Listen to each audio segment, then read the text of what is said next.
Hey, what's going on? It's your boy BT. We are live here on YouTube to talk some boxing with the thousands of True School Sports subscribers. Now, y'all thought I've been a little quiet lately. I've been a little quiet. I haven't been able to do the lives as much, but just thought I'd check in, see what's good. Check your guys' temperature, as we say down here in the South.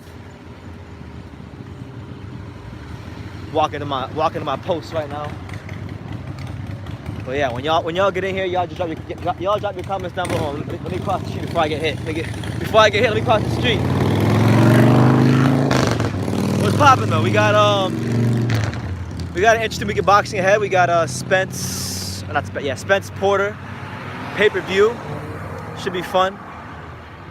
So that's on Saturday, so I'm gonna enjoy that one. I don't know if I'll be live for that one because I'm actually traveling. I'm going to Atlanta tomorrow.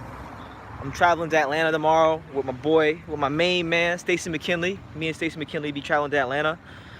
He's got a fighter fighting Saturday. I'm not sure if it's Saturday night, but he's got his prospect. He's got a middleweight prospect named Carlos Monroe, who's like 16-0. So I'll be there with him for that, and I'll be doing interviews over there. So stay tuned for that on the channel. Should be a lot of fun. But as far as Spence Porter, it's a big fight for the welterweight division. Obviously, anytime you get a unification fight, it's big for the sport. It's big for boxing. It's going to help bring a bit more clarity to the welterweight division. Style-wise, it's a good fight because, you know, when we talk Spence Porter, when we talk about those two fighters, those are both two fighters that like to deal on the inside. One fighter likes to break you down and place his shots. The other fighter likes to mug you and pretty much just do whatever he can to win. So style-wise, it's a good fight. You know, in the Ugas fight, and when Porter fought Dennis Ugas, he showed that ability to pretty much I don't think he won that fight, but he showed the ability to box from the outside. When he fought Adrian Granados, he showed the ability to box from the outside a little bit as well. So I wouldn't really underestimate Shawn Porter's boxing skills. You see what I'm saying? But there's 3 of you in here, or 1 of you in here. Drop a comment down below. Let me see. Do we even have any comments? We don't even have any comments right now. So fuck it. We're just gonna wait. But I'm really excited for this weekend, you know.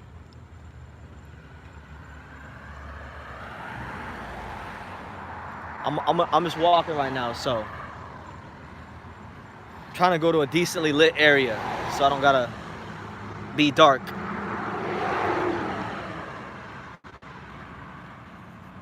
But make sure you smash that like button, do all that good stuff if you're here, all 2 of you.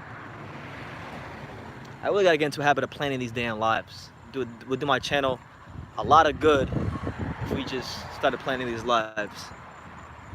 My main man, Enrique Luna, what's up, champ? He says the David Benavidez fight. Yeah, I'm glad you brought it up. That's a very good, interesting fight because Benavidez, first of all, he needs to make a statement. Like, he needs a statement. He needs to put the super middleweight division fully back on notice that, hey, I'm that guy. I'm that dude that's going to be ruling the division. You know, right now, Caleb Plant's been talking a lot of trash, talking a lot of junk, saying that it don't matter who wins that fight because he's the best and he can beat both Darrell and Benavidez. But as for that fight itself, I feel like Darrell has been in too many tough fights. He might have some success early on, but I think once David Benavidez catches his rhythm in the fight and you see him start to let his hand go and you see the combinations begin to unleash, you know, there's not much hope for an Anthony Darrell. So that's, you know, that's what it is. It is what it is. But once Benavidez beats Darrell like in sound fashion, because I think that's what's gonna happen. He's gonna beat him in sound fashion. I think Darrell will probably retire and he'll call it quits on what's been a solid career. So that's that. Let's see, let's get some other comments because I gotta make sure I'm not hating on nobody, but not acknowledging anybody. Brandon Court Williams says, video like my friend. Shout out to Brandon. Fat Ninja Flip says, good to see you online, fam. Hey, it's good to be online, man. I'm not gonna lie to you guys, I've been going through some straight depression in life, so I ain't even try to be on online. I just been depressed with a lot of shit. So happens. But we're here. Just letting you guys know I'm here. Where are you hiding, champ? I'm in South Florida. I'm not hiding. I'm where I've always been. I'm in South Florida. It's just the area that I'm staying in right now. It's freaking. There's not much light. There's light over there, as you guys can see. So once I get to that area where there's light, I'll probably go. I'll go park my happy ass down there and talk to you guys, and you'll see my face. Let's see. Salute, fan. Keep beasting. Yeah. I'm actually pretty happy right now because I don't know if any of you caught what I said earlier, but my man, Stacey McKinley, I'm good friends with him. He invited me to come travel with him, so I'm actually gonna be traveling with Stacey McKinley tomorrow. We're going to I'm going to Atlanta tomorrow with Stacey McKinley because he's got there's a small fight card going on there Saturday. One of his prospects is a 16-0 middleweight named Carlos Monroe. He's fighting there. It's a small local card over there, but he invited me to come with him, so I'm going. I'm flying out there tomorrow. I'll be with Stacey the whole weekend, so it might just be a whole weekend of Stacey McKinley. Maybe if we're lucky, because the fight I'm going to is on Saturday. So if there's time to watch that Spence Porter fight, maybe I could go live with Stacey. That'd be pretty cool. See what y'all are saying.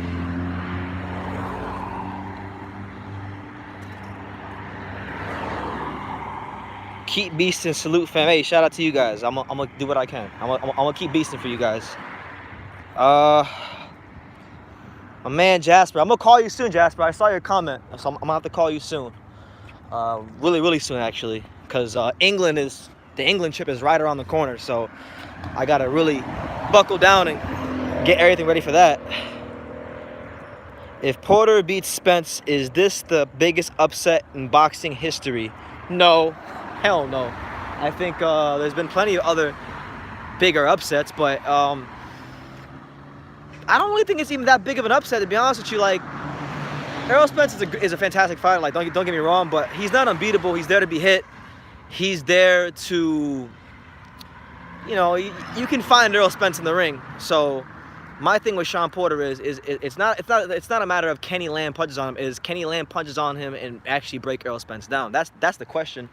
And for me, it's hard to see Porter breaking Spence down because of the fact that Spence has shown time and time again that he can go 12 rounds, that he's someone that has good he has a good fitness level. He's a very well conditioned fighter. So I mean, I don't know.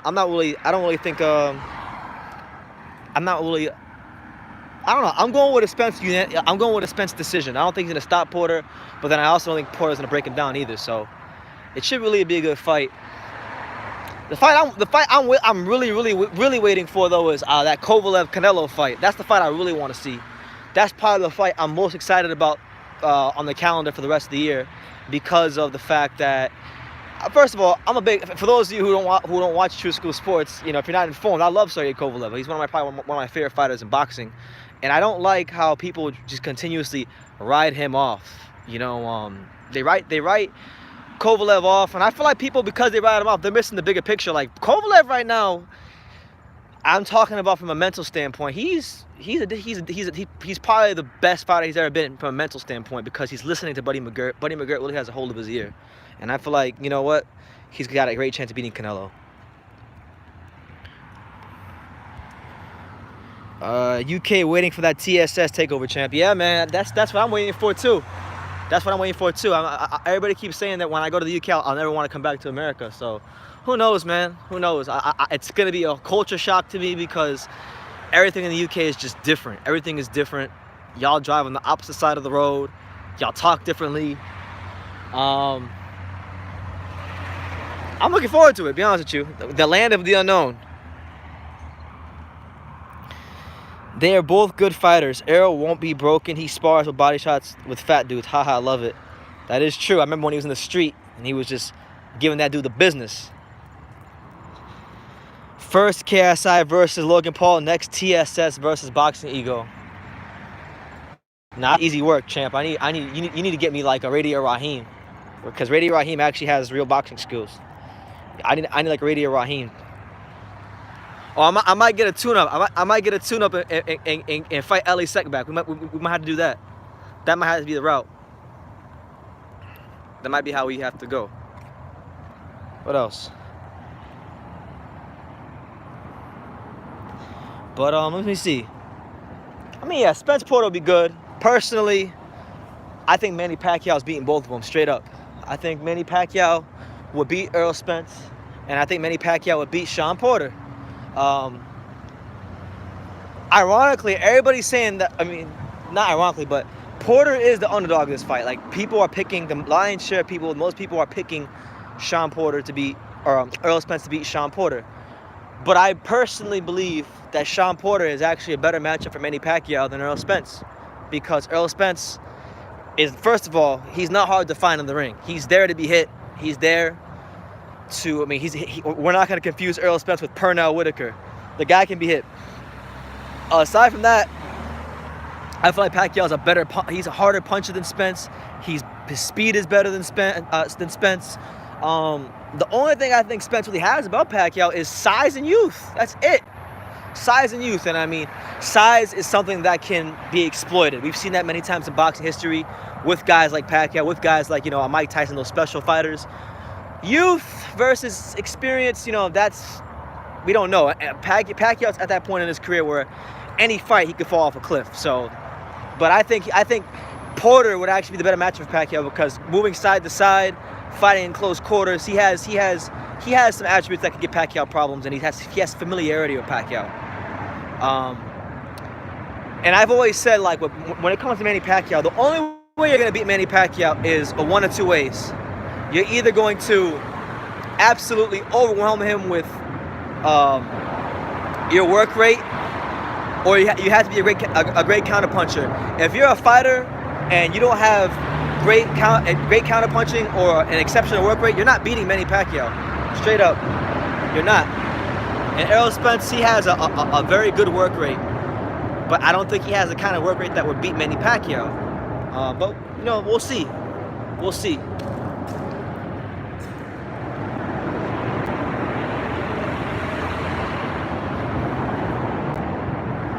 I'm hoping Porter has a great game plan and wins, but I think Spence wins on late KO or points. Pacquiao versus Spence for me is 50-50. Yeah, I can see that. I'm slightly favoring Pacquiao though. I don't think Errol Spence has truly ever seen. I mean, you can't really simulate what Pacquiao does in the ring. So any fighter who fights him, you can say this about. He's never really seen anything like Pacquiao, to be truthfully honest. Is this park still open? I think this park over here is still open. For how long, I don't know, but I'm gonna go to this park because they got decent lighting here. Let's go to this park. It's not the first time I've done a live in this park before, so we'll go to this park. Trayvon Nixon says, I love John Cena. Me too. I love John Cena when he was the doctor of, oh, there we go. Ooh, look at that light. Look at that light. They say what's the dark must come to light. Here we are, champ. We're here. I'm gonna park my ass right here. Let me see. Oh wow, what's this light like when I sit down? It's not bad. Bam. See that? See that? We're here. After 13 minutes of being in the dark, we came to light. How is Pops? Pops is good. Pops is good. Yeah, Pop, can't complain. My dad's doing good. Yeah, but shout out to John Cena. I was listening to John Cena's his album a couple days ago, and yes, for those of you who don't know, John Cena had an album. One fight I'm really excited about too. It just got announced. I just did a video about it. Is PBC is gonna have their next card in Reading, Pennsylvania, October the 26th. The headlining fight is Eric Salubin versus Terrell Geisha. That fight, to me, not so excited about it. I think Eric Salubin is going to spark Terrell Geisha. He'll beat him. But the fight that really intrigued me on that card is the Adrian Granados versus Robert Easter Jr. fight, because you got Robert Easter, who's moving up from 135 to 140. He's always been like a massively big lightweight. Like, how his ass makes lightweight, I don't know. But the guy always looked like he needed a sandwich. you know, making the lightweight. But he's fighting 140. They're putting him against Granados. Granados is coming down from 147. So I'm happy for Granados, because Granados has always been somebody that I've always thought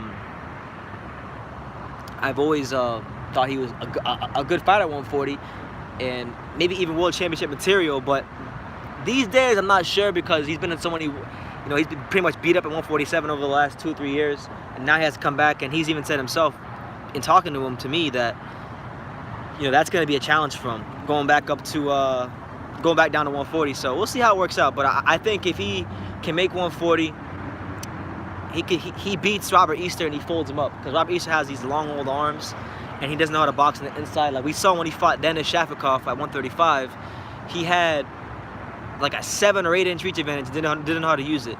And I never really rated Robert Easter as a fighter. DAZN is the #1 streaming app. Yeah, DAZN's killing it right now. They got a great boxing schedule. They got the KSI Logan Paul fight, which is pretty funny. They got the Logan, they got Sergey Kovalev versus Canelo. They got Anthony Joshua versus Andy Ruiz, the rematch. You know, they got all the fights right now. DAZN, they're killing it.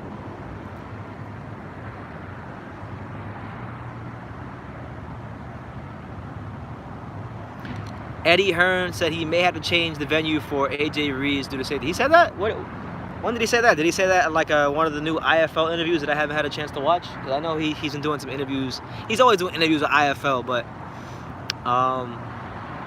look, I hope that happens, and I hope they change it to somewhere in the UK, because I'll be there. I'll be able to be there, or at least experience the atmosphere of what it's like to be in the UK when Anthony Joshua was fighting. So hopefully he puts it in London or Cardiff, or just somewhere in the UK.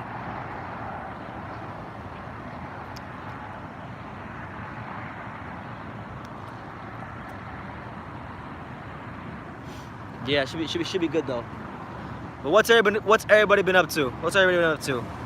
I just came to say what's up. Just let you guys know I'm alive, because everybody's like, I've got a couple comments recently in my videos. Like one person said, BT, I thought you stopped making videos, which would never be the case. I mean, I might have my droughts, but I never stop. I never stop watching.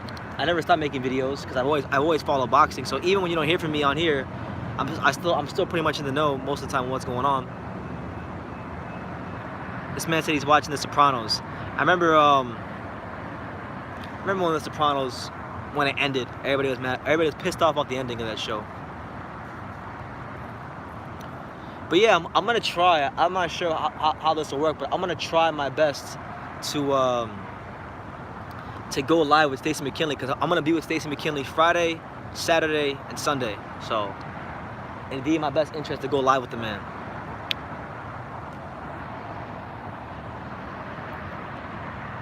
That's what's up. I gotta get back on my grind on here and get some paper, because been being a lazy bum for like a month, so can't have it no more. We can't have it. Got to get back to how we were in June, when I was killing it.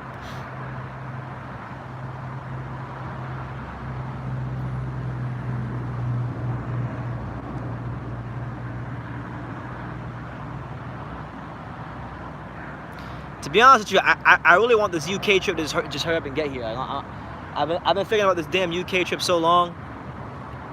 I just want it to be here. Jasper Ram says Fury versus Otto Wallen. Did I do a video about that? I think I did a video about that. I did do a video about that, but I'll talk about it again. That was a good fight. That was a good fight. It just goes to show you in boxing, no matter what we think on the outside, that on the inside of the ring, you can never underestimate any opponent, especially an opponent who is young and hungry and has nothing to lose. The most dangerous fighter in boxing many times is the guy who has nothing to lose.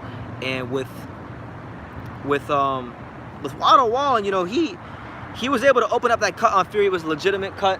He got it from a punch. He gave a good account of himself. With that being said, I still think he only won like 3 or 4 rounds, but he's someone that I feel like I would like to see Otto Wallen fight some of the lower level heavyweights, like Arthur Spilka, Kaunaki, something like that, you know, something like that, because I feel like down there he could probably beat one of those guys if he fights with that same sort of hunger. And I know a lot of times in boxing, like, you can get a fighter who has a performance like that against better competition, but they fight up and they fight down to the level of the opposition. So we don't know, but Adewale, man, we must put respect on his name. At the same time, I think it was good for Tyson Fury because he got 12 solid rounds against a credible, against a hungry fighter who came to win, a live body, and pretty much he showed the ability to work that body, place his shots real good, and you know, I don't think it's gonna do him any harm really, the fact that he went 12 rounds of Adewale and had to go through some adversity, because Fury is another fighter. As good as Fury is, he's someone that has fought down to the level of his opposition his whole career.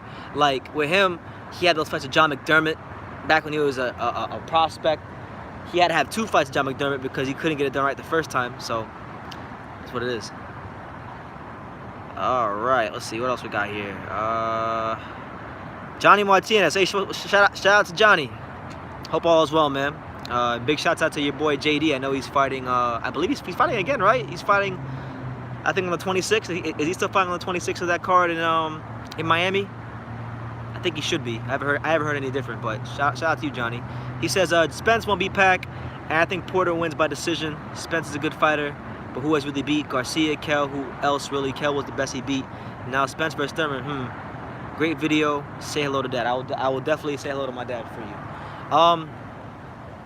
Yeah, I agree with you, man. I don't think he's beat Pacquiao either. And look, listen, he beat Lamont Peterson too, which everybody, I think people kind of glance over that win. You can't beat who like he can only beat who they put in front of him, and I think he's done a good job in beating who they put in front of him. I think anybody who tries to shit on Spence, saying that he's not a good fighter, doesn't know what they're looking at, because every fighter has had people that every fighter has had points in their career where they fought nobody, and I wouldn't say Spence hasn't fought nobody, because he has some names. He's fought, for better or for worse, he fought Chris Algieri, he fought Samuel Vargas, he fought Kell Brook, he fought Lamont Peterson, he fought Mikey Garcia, so he's fought some names. But yeah, I think the Porter fight, to me, at this stage of where he's at and who Porter is coming into this fight, is probably the best. If he gets to win, it'll be the best win of his career. Let's see, who else? What else we got? My main man Lawrence. What's up, champ? He says, "What's good? Where is Dylan White's B sample?" I don't know, champ. That whole situation with Dylan White and his B sample and the PEDs, it's just fishy. It's just the whole situation is messed up. It seems like it just seems like with that situation that it's just another case of you never know who's really clean or dirty in boxing. And he looks like he could be dirty. They're still waiting, like Jasper said, they're still waiting for the British Boxing Control to rule something. So I don't know, man. I don't know. Hopefully, though, for the sake of maintaining like this much of the integrity boxing should have left, they do something with that, because the whole situation with Dillian White and UCAD and the PEDs, it's a shit show. And I know they had that whole thing with him and Eddie Hearn sitting down, and they were talking about like they got over with one. It is what it is, man. I'm kind of just over like boxing and PEDs. I'm sick of talking about it. I know PEDs, performance enhancing drugs, it'll always be part of boxing, but I'm just kind of sick of it. Like I just want to talk about the fights. But these guys want to cheat. These guys want to stick needles in their asses. They want to take these supplements, you know. And then you got Jarrell Miller. Like I like Jarrell. I met him a lot of times. He's given me a lot of time. I like Jarrell. He's good. He's a good person. But as far as Jarrell, he's not gonna. I'm kind of sick of him too. I'm kind of sick of him. And then recently Jarrell, some British boxing fan was at the fights in New York recently, and he was telling Jarrell, "Hey, pass a drug test," and he said, "Have some respect," and then he slapped the drink out of his hand. So that was pretty classless stuff from Jarrell Miller. I didn't like that.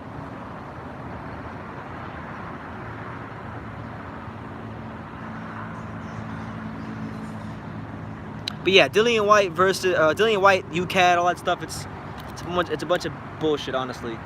His career is a bunch of bullshit, to be honest with you, because he had the whole WBC situation, and then now this. And a lot of people, I know there's a lot of conspiracy going on. People think like it's a setup, I don't know, man. I don't really have I really don't have an opinion on it. I haven't even like paid that much attention to it to even have an opinion on it. I just know there's a whole situation where he tested positive. He has tested positive in the past. It's not his first time testing positive or something. I know he tested positive a long time ago. So, I mean, boxing has to tighten up, man. Either boxing is going to punish repeat offenders of performance-enhancing drugs, or someone's gonna have to die before they start taking this seriously. And I think it'll probably be the latter. Someone of significance in the boxing game will have to die before they decide to really tighten up on their performance-enhancing drug protocol.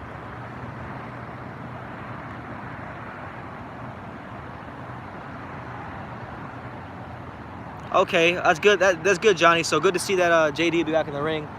I hope he sharpens up, man, because that Brazilian folded him up. Spence is a bum.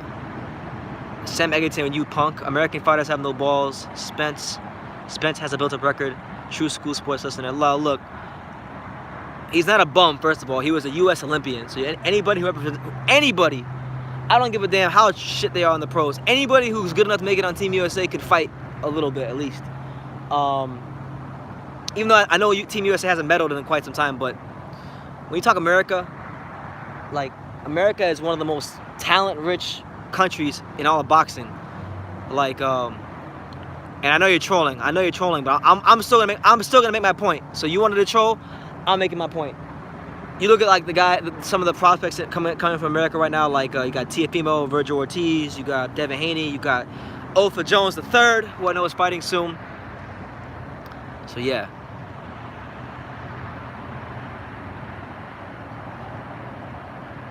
In hindsight, Deontay Wilder seems like a genius for not signing with the Zone. I have a feeling AJ will lose in worse fashion in the rematch. I'm gonna tell you right now, Lawrence. If right now Deontay Wilder, you gotta give him some credit, man. Like he didn't sign with Eddie Hearn. He chose to bet on himself, and for better or for worse, it looks like it's working out for him. He's getting paid. He's making money. You know, he's making moves. So hey, fair play to him. If Anthony Joshua gets folded up again in the rematch, then Deontay Wilder will look like a genius. But at the same time, listen, he's going to be, when he beats Luis Ortiz, because I fully believe he's going to destroy and decapitate Luis Ortiz. I got Wilder destroying Ortiz within 4 rounds. After he does that, I sincerely believe he should still consider fighting Joshua. It's still a big money fight for him. And it'd be the best time to fight him. He's going to be coming off 2 losses. You'll still get paid. Why not? Why not? Bro, I love American boxing. Wilder is #1. He would beat Joshua in 2 rounds. He's up there. I mean, I'm not mad at you saying that. I still like Tyson Fury the most, even though I know he won 12 rounds of Otto Wallin. Now, Lawrence, you want to talk about something if you want to talk about something me and you can agree on, Lawrence. Devin Haney versus Lomachenko. I sincerely think Devin Haney would give Lomachenko some serious problems. Serious problems. I mean, serious problems. I know I said the same about Teofimo, and I'll still stick to it. I think Teofimo can give Lomachenko some problems, but I really believe that Devin Haney, because he's a more polished fighter and he's really filling out. Like he's filling out. He's getting his man straight. He's filling out. And from a boxing IQ standpoint, he's operating at like a level that we very rarely ever see in boxing. Being 20 years old, to fight with so much poise, with so much composure, with so much just skill. You know, I really think his athleticism, his punching power, his boxing skills, his jab, it's going to give Lomachenko problems. Because we saw when Lomachenko fought Luke Campbell, a long, rangy fighter, we saw Lomachenko leap in and get his ass caught and get hurt. I believe it was in the 8th round. So who's to say that Devin Haney can't do the same?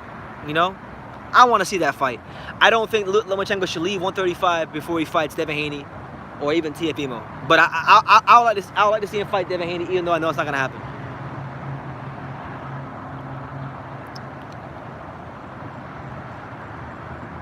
Johnny Martinez, he sure did. Brazil, he did not want the rematch. JD really wants Calderon, and Calderon said he'll think about it. JD lost by changing the game plan, and he paid for it.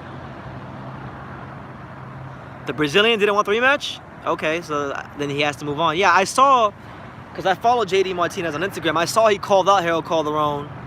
I'll be honest, man, JD just really needs to sharpen those punches up. Like, his punches are too loopy. If he was able to do that, I think he could give Errol Calderon a good fight, because Errol Calderon does not have good punching power. And JD showed the ability in that fight to be durable. He showed durability. My only issue with him is when he hit Harold, he didn't give Harold too much to think about. So if he sharpens up his punches, maybe the rematch could be better if they have it at 154, I believe, which is his natural weight class. Maybe he beats him there or gives him a better fight. But if he's at 147, I don't see JD being able to beat Harold, just because I don't think JD's punches aren't sharp enough, and he's gonna be too sluggish. He's gonna be too sluggish just based on the weight cut. But I like if they can get it at 154, I think that'd be a good fight for South Florida. Wilder versus Ortiz, Showtime rejected the pay-per-view. Yes, I saw that, and now there's rumors that Showtime Boxing, man, that they're on the hot seat. That maybe they might be getting out of the boxing game soon. We don't know. That's what I've been hearing. But I've been hearing that talk for about a year, so not really too sure what to make of it at the moment. Haney versus Lomachenko, 50-50 might edge Haney based on age. I'll pick a Devin Haney, straight up. Lomachenko, listen, Lomachenko was a great fighter. I take nothing from him, but we saw Luke Campbell fight. He's there to be had. He is there to be had. He is there to be had, man, because while he's a great fighter and while his skills are getting him through a lot of tough fights at 135, you can only you can only go that high up for so long. Eventually, he's gonna have to drop down for the sake of his own career. And I just think, man, one of these young guys is gonna turn in an A-level performance and beat him one of these nights if those fights get made. So I actually think if I was Lomachenko's manager, I would try to get him down to 130 as soon as possible. But I know Loma's very hell-bent on becoming the undisputed lightweight champion, which hasn't been done. Which has been done since Pernell Whitaker, so it's a big. If Lomachenko becomes the undisputed lightweight champion, it's big shit, because it has been done since Pernell Whitaker. And anytime you start getting your name mentioned with a guy like Pernell Whitaker, you're doing something right in boxing. So Fox is making major moves. Where do you stand on Terrence Crawford? I'm not saying he should be a PBC, but I do think ESPN is doing a horrible job with him. Yeah, man. Like, okay, with that whole situation with Terrence Crawford, I think it's a two-sided thing with Terrence, because I've actually interviewed Terrence before. I've been around him. I've seen how he deals with the media, and you even see it in his interviews. Terrence Crawford doesn't give the media a lot, so part of it is on him, because they can only market what you show. You know, they can only market what you're showing in front of that camera. And if you're kind of indifferent towards the media, then your marketability is going to be limited, which is why Tyson Fury, his marketability is always going to be high, because he's not indifferent towards the media, and he's a fun-loving guy. At the same time, he is one of the best fighters in the world, and I do think ESPN has dropped the ball in promoting him. When Tyson Fury's been fighting, every fight Tyson Fury's had since he signed with ESPN, the Tom Schwartz fight, Otto Wallen fight, he gets great promotion. I mean, you watch SportsCenter in the morning, you watch ESPN First Take, you see in the bottom right-hand corner of the screen, Fury versus Wallen. They do documentaries on Fury. They do all these things for Fury, but I don't really see those things for Crawford. So, yeah, I think ESPN has been dropping the ball with Terrence Crawford. And not even just that, they don't really have a lot of good opponents for him. There's not a lot of compelling matchups for Terrence Crawford. So, it's a double-edged sword. It's a double-edged sword. But they could do a lot more for Terrence. But I also think Terrence could do a lot for himself if he would just be more open to the media, which he's not doing. So, again, I don't think he has to go to PBC, but I also think I think it's two-sided coin. I think Terrence has to become more open and more. I'm not saying he can't be. I'm not saying he's got to compromise who he is, but I'm saying he's got to open up a bit more. They can only cover what you show. So if you're going to be indifferent towards the media, then they can't really do much for you. And then if you're not marketable, then ESPN and Bob Arum, they don't have that incentive to go market you like they market Tyson Fury. So that's where I stand on that. Musical memory, muscle memory. What's good, True School Sports? Just realized you do streams. Yes, I do streams. I used to do a lot more streams. In fact, you know, not to toot my own horn, but I sincerely believe that when I go live for the fights, I probably have the best streams. That's my opinion. But yeah, what's good, man?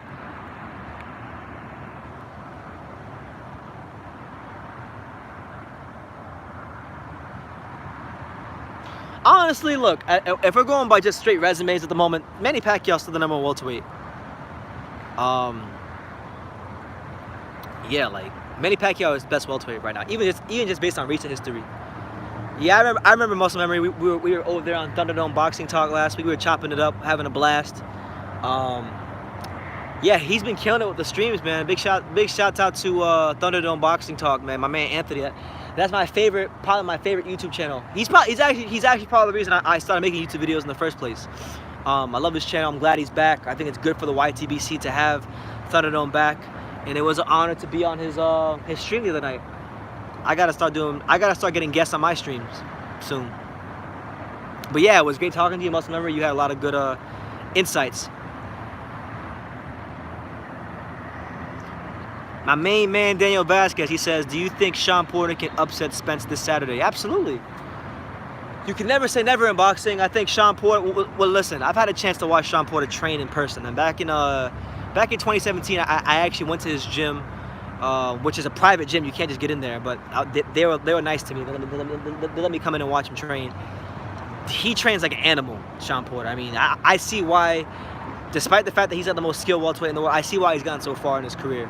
Such an in shape man. He's so in shape, and you know, Errol Spence is gonna have his conditioning tested. If nothing else, even if Spence blows out Shawn Porter, he's going to have his conditioning tested like never before, because Shawn Porter, the way he trains, the way he fights, the way he's able to push the pace on fighters, it's just different. It's different, and that's his best attribute. And over time, even though he still has a lot of deficiencies with his boxing skill has improved. He showed in many spots in the Ugas fight, even though I thought he lost the Ugas fight, he showed the ability to box on the outside. And I feel like, you know, he might try to do that here in spots of the fight. Eventually, because he's Shawn Porter, he's going to have to go on the inside. He's going to have to try to break Spence down. He's going to have to try to push that pace on him. But you will see, at least for a round or two in the first 4 rounds, you're going to see Shawn Porter work that jab, I think. Let Spence know that he's not a one-dimensional fighter.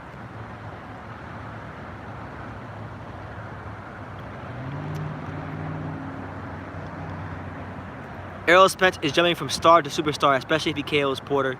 Save the file. Spence will retire Pac should they fight. Hell nah. I mean, shout out to you, Lawrence, but you got the game messed up. Spence is too slow for Pacquiao. That'll be like Pacquiao Margarito too if he fights Errol Spence. Errol Spence, listen, I'm telling you right now, if he fights Pacquiao, Errol Spence is gonna get whooped badly. He can't beat Pacquiao. Okay, he can't beat Pacquiao. He can't.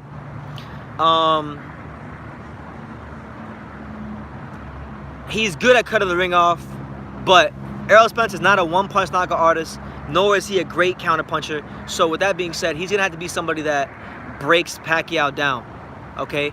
He breaks Pacquiao, he has to break Pacquiao down. He has to place some shots, he has to thread that needle. He has to do, you know, what he always does. Errol Spence is an amazing body puncher, but I just don't see, I don't, unless Pacquiao that night, and this is kind of the lose-lose for Spence. I genuinely feel this. Pacquiao is still an elite welterweight, so I'm not going to discredit him if he beats him, but I really think the only way he's beating Pacquiao is if Pacquiao falls off a cliff and declines overnight. Straight up. And that's not a dig at Spence. He is an elite welterweight. If he beats him, I won't be surprised. But, okay, foul saved. Errol Spence isn't Thurman. You got that right. We can agree on that. And I always did say that if Errol Spence ever fought Thurman, he would have folded up, he would have destroyed Thurman. And this, I remember I was saying that about Spence and Thurman when Thurman was actually a hot name, when he actually had fans on YouTube. Now he don't have no fans on YouTube. ain't that funny how people in boxing, how fickle some of you boxing fans are? Like, I remember there was a time when Keith Thurman could do no wrong, and he had one of the biggest fan bases in my comment section. Now, nobody likes Keith Thurman no more. I've been watching the stream, but first time commenting. Love the channel. 1SSS. Hey, big shout out to 1SSS. I'm glad you came in. I'm glad you tuned in. Always love the support. And yeah, just thank you, man. Okay, files say it. Errol Spence isn't Thurman. All right. I agree with you on that one, though. What's up, bro? What's up, SSB20? How you doing, champ? How you living? I'm pulling for Porter, but whoever wins, I hope it's decisive. Unlike Porter, Thurman Garcia, or Thurman Garcia. Yeah, man. The vibes I get from not Errol Spence, the vibes I get from Shawn Porter, and listening to him and just seeing how he's approaching this fight, I feel like deep down he feels disrespected because, let's have it right. Yes, he's a world champion and whatnot, but he does not get looked at, nor does he get treated like a world champion. The talk of the welterweight division is Pacquiao, it's Spence, it's Crawford. Those are the guys that get the headlines. Those are the guys that are getting the props, getting the respect. And if we look at Porter in his career, he hasn't been very lucky to get the decisions in his career. You know, he had that fight with Kell Brook, which I thought he lost against Kell Brook, but he lost against Kell Brook. He lost against Thurman. I thought he won that fight. He lost against he beat Danny Garcia, but a lot of people thought he lost that fight. So even in the fights he wins, he doesn't get credit, and in the fights he loses, he doesn't get credit. So he really doesn't get credit either way because his fights are ugly, they're close, and he's not sensational. Like, he's not having the sensational performances like a Pacquiao, like a Crawford, like a Spence. So because of that, he don't get the respect. But this is probably gonna be one of the last times in Shawn Porter's career where he gets to stick his flag in the ground and let the world know that, hey, I'm Showtime Shawn Porter, and I'm truly one of the best welterweights in the world. So I'm looking forward to seeing how he performs in this fight. TS is an awesome, down-to-earth dude. Yes, thank you. Likewise, Jasper. Shout out to you over there in Birmingham. Can't wait to be there. Shout out to the UK. A lot of people putting money for Porter. I think it's going to be a close fight. If it's a close fight and it goes to the cards, you can take it to the bank. It'll be a Spence decision because Spence Pacquiao at Cowboy Stadium, there's too much money in that. There's too much money in that for Porter to get a decision. Y'all need to understand the magnitude of what Pacquiao versus Spence at Dallas Cowboy Stadium is probably going to be the biggest event in PBC history. So if this fight this weekend is close, do not expect Porter to get the benefit of the doubt. Thoughts on Deontay Wilder versus Louis Ortiz not on pay-per-view? Is it? I'm confused because I keep hearing that it was on pay-per-view, so Showtime rejected it. If Showtime rejected it, then good. That's not a pay-per-view fight. It's not. Deontay Wilder is not a pay-per-view fighter. Truthfully, nobody in America is a pay-per-view fighter. So I'm okay with it, but it might put Steven Espinoza on the hot seat for hold on. I think they're closing the park. Hold on. You closing the park? Okay, all right.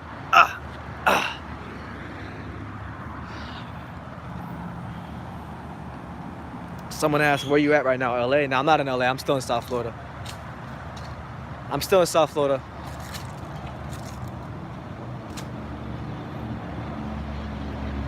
I was at one of the local parks because that was one of the only places near me that had lighting, but F it. We'll keep walking. We'll go on a journey. I'm gonna get dark on you guys for a bit.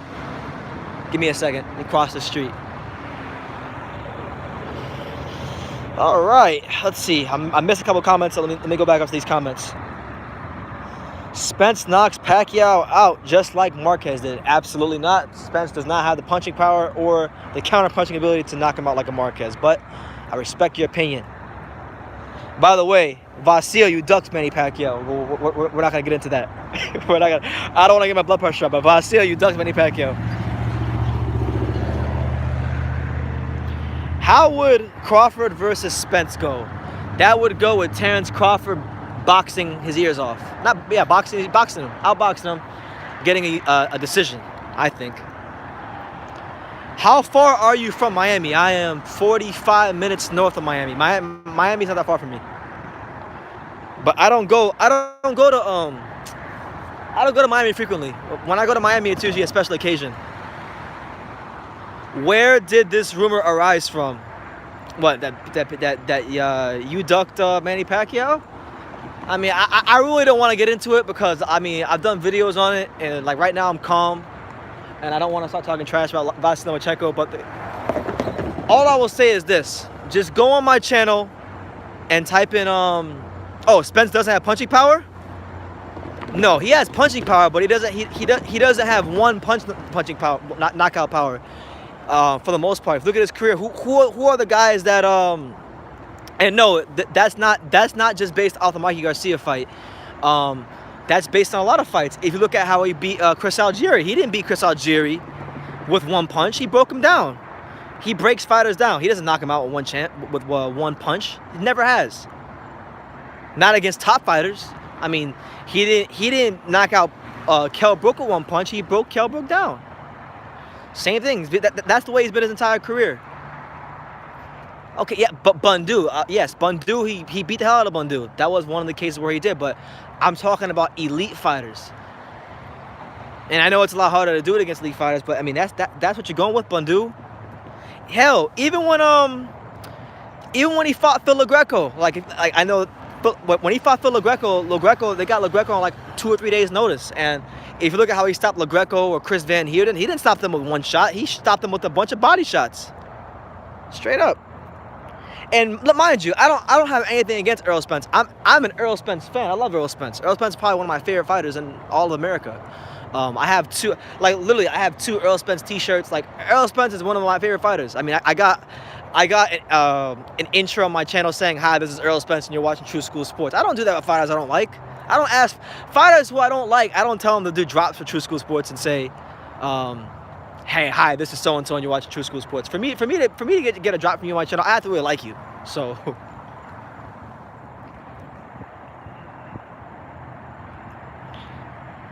is LaGreco the one that got demolished by Amir Khan? Yes. Errol Spence. When Errol Spence was a prospect in 2015, they got him as a they got him on 2 or 3 days notice, and Errol Spence beat the hell out of him. But if you look at how he was beating him, it wasn't with one shot. It wasn't with one punch. It was with a bunch of punches. So that's never been his character. That's not to say he's any better or any worse than another fighter. I just think that because of how he is, he's not going to beat someone like a Manny Pacquiao. Because I feel like to beat a Pacquiao, you either got to be a one-punch knockout artist or you got to be an exceptionally great counterpuncher. And he's not either one of those in my humble opinion from what I'm seeing in the ring. And I feel like for the most part, I know what I'm watching. But that's why I want to see the fight. A lot of people think that Spence would ice Manny Pacquiao. I don't think so. I think Pacquiao would be hands down the hardest fight of his career. He knows that. That's why he constantly, if you ask him why, when they ask about Manny Pacquiao, he says, "Oh, well, Manny Pacquiao is still one of the best welterweights." He's been saying that for years. He knows it. All the welterweights know it. I've met Phil LaGreco. He's a pretty cool guy. I've never met him, but Phil LaGreco has actually commented on my channel before because he has his own channel. He commented on my channel because I made a video talking about how Amir Khan fighting him was a straight cherry pick. And he was actually pretty cool about it. He was like, "Hey, thanks for the video, man. Like, however you feel, that's how you feel. But I respect that you made a video about me." So, hey, I gained a lot of respect for Phil after that. I was rooting for him to beat Amir Khan after that because he was such a nice, down-to-earth guy. But, yeah, he's pretty cool. Do you think Errol Spence pulled his punches against Mikey Garcia? Yeah, I think he definitely was not out there to hurt Mikey Garcia. I truly believe he was there to show that different dimension that he could box. And look, any of you idiots out there who thought Errol Spence couldn't box, you should not talk about boxing ever again because you don't make the U.S. Olympic team if you can't box. Okay? You don't. And I know the U.S. Olympic team isn't what it once was. Like it's not 1984. It's not 1988. All right, we're not back in those days anymore, where the U.S. Olympic team is the best in the world. But making the U.S. Olympic team is still a very, very good accomplishment, and that they don't just give you that. You have to earn it. So, hey, he always had more of a pro style, but he showed the ability to box in the amateurs. You don't think Pacquiao can be broken down? You can break Pacquiao down, but it's going to be very hard for Errol Spence to find him. I'm telling you, Errol Spence, as slow-footed as he is, I mean, he's gonna really have to cut the ring off of Pacquiao.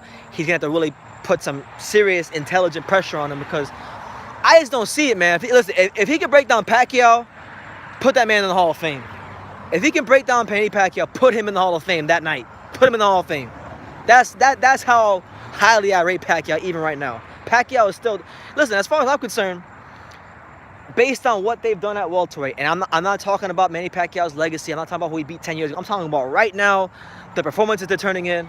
I think Manny Pacquiao, you could argue, he's the #1 welterweight. I mean, I know Keith Thurman is not as good as he once was, because he has been the same since the Danny Garcia fight. But you know, listen, you saw Manny Pacquiao did. I don't got to tell you guys what he did.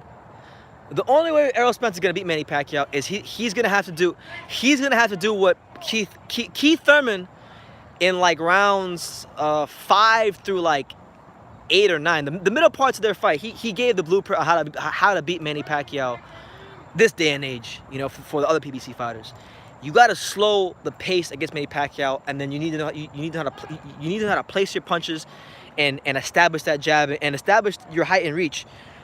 Keith Thurman did a great job in the middle rounds against Manny Pacquiao of just breaking his rhythm, lowering that punch output, and getting Manny Pacquiao into a low output boxing match. If you keep it at a low output boxing match, you beat Manny Pacquiao. You get into exchange with him where he starts, you know, overloading on the left hands and moving side to side and starts bouncing, you know, then you get in trouble. So there you have it. What do you think of Dimitri Bivol's opponent for October 5th, Lenin Castillo? I'm not gonna lie to you, man. I don't know much about Lenin Castillo. I'm not gonna BS you and say, I think this. I don't know much about him, so I'm gonna go do some homework on that one. But Bivol, let me tell you about Bivol, man. That dude is special. That dude is special. I think he's got what it takes to go really far in boxing and scale weight classes, win big fights, and if he puts it all together, I think he's got a chance to be pound for pound #1 one day. But he's not there yet. But if you're looking at, to me, like right now at light heavyweight, respectfully, I think him and Sergey Kovalev are 1A for me at light heavyweight. Him and Sergey Kovalev are 1A and 1B. I'm not buying into the narrative. Everybody's saying that Kovalev is the worst light heavyweight champion. That's BS. He's not even, like, to me, in this particular order, this is how I rate the light heavyweights. I got Bivol 1A, Kovalev 1B, Alexander Vazdik 3, and then I got Beterbiev 4. Beterbiev I rate the least of the 4. Not that he's a bad fighter, it's just I think all the other guys are better than him. How do you think Terrence Crawford matches up against Manny Pacquiao? I think of the champions, he's the best matchup, because of the things I was talking about earlier. Long, rangy, good counterpuncher, exceptional boxing skills, knows how to break your rhythm, knows how to just show you different looks. So I think if there was a guy at welterweight right now of the champions to beat Pacquiao, it's Crawford. But that fight had a chance to get made about 3 years ago. That's another fight that's never gonna happen. Straight up, that fight will never ever happen. But I wish it did. I'd probably, I don't know. That fight's interesting, man, because I think with Crawford Pacquiao, and that's a fight to me where truly anything can happen. I can see Pacquiao stopping Crawford, because Crawford, you know, as great as boxing skills are, he's proven to be chinny in the past a little bit. If you can touch him, you know, you can do something. We saw what Gamboa did to him. But then I can also see Crawford. This is different Crawford. This is not the Crawford that fought Gamboa. So, man, to me that's like a 50-50 to me. I'd probably lean towards a Crawford decision right now. I think Crawford it'd be a decision, a majority decision, not even a unanimous. I give it a majority. Bivol, will Jamal Charlo ever get a big opponent like GGG? Oh, man. I don't want to say no, because this is boxing and crazy things happen all the time. But right now, he's extremely irrelevant. He's extremely irrelevant in the middleweight division because all the middleweights are on the zone. So he's the odd guy out. He's the Terrence Crawford of middleweight. I mean, I don't mean in terms of skills. I mean in terms of like how his situation is. He's not anywhere close as talented as Terrence Crawford, but he can fight his ass off. I think people underrate Jermall Charlo. I actually think they underrate him. He's a good fighter. He's someone that is to not be played with. He's someone that on any given night can beat a top middleweight. He just has to get those chances. I probably sound a lot different than most people because most people just say Jermall Charlo sucks and he's a hype job, but Jermell is a hype job. Jermell, if you want to say Jermell is a hype job, I agree with you because Jermell is the most overhyped fighter. When he was winning, he was probably one of the most overhyped fighters in boxing. But Jermall, I like Jermall. I think Jermall, you know, you saw what when he fought Julian Williams. You saw what he did to him. Everybody's on the Julian Williams bandwagon now because he beat her. But people forget, hey, Jermall Charlo. Did you see the way he countered that? Did you see the way he slipped on the inside and countered him with the uppercut and dropped him on his ass? Stopped him. You know, he's a skilled fighter, and I don't think he gets the credit he deserves. You know, his last couple of fights, he fought Korobov. Like, honestly, like, when you fight Korobov on short notice, a skilled veteran with a deep amateur pedigree, you're not going to look good against Korobov. I'm sorry. You're not. Most fighters are not going to look good against Korobov on short notice. And I thought he showed enough just to pull it out. Then he fought Brandon Adams. Was it Bam Bam or whatever his name is? Brandon Adams. A smaller guy who won the contender tournament, had a lot of confidence. Very awkward style. Listen, didn't beat him, but didn't look great, but beat him. So a lot of times in boxing, you're not going to look great. Not every fight is going to be a highlight. And I think people need to understand that. You know, I was talking to Evander Holyfield one time. Shout out to my main man, Evander. Evander once said this. He said, in boxing, you only need to be this much better than your opponent. It doesn't matter if you look good or look bad. If you're this much better than your opponent on the night, you win. And that's what he's been doing. And that's what Shawn Porter does a lot. That's why Shawn Porter don't get the credit a lot either.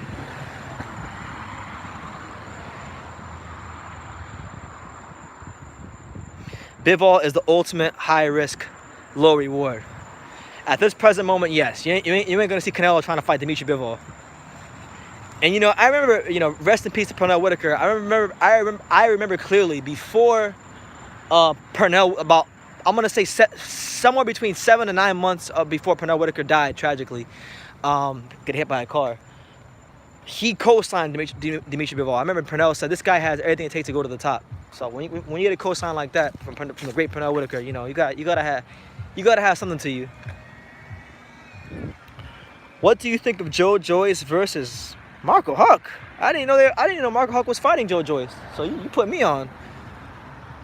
It's a fight where Joe Joyce is gonna look pretty good. I mean, because Marco Huck, from what I understand and from what I've seen, he's not the old Marco Huck. And even if he was the old Marco Huck, he was never a good heavyweight. I mean, I remember when he was that guy at cruiserweight, and he moved up and fought Vladimir Klitschko, and Klitschko beat him. So I mean, it's not the best opponent in the world for Joe Joyce, but it's a lot better than Bermain Stavern, so I'll give him that. But I remember when Marco Huck was that guy at cruiserweight. He could do no wrong. I mean, Marco Huck was truly something to behold when he was at cruiserweight. But he ain't been that guy in a while.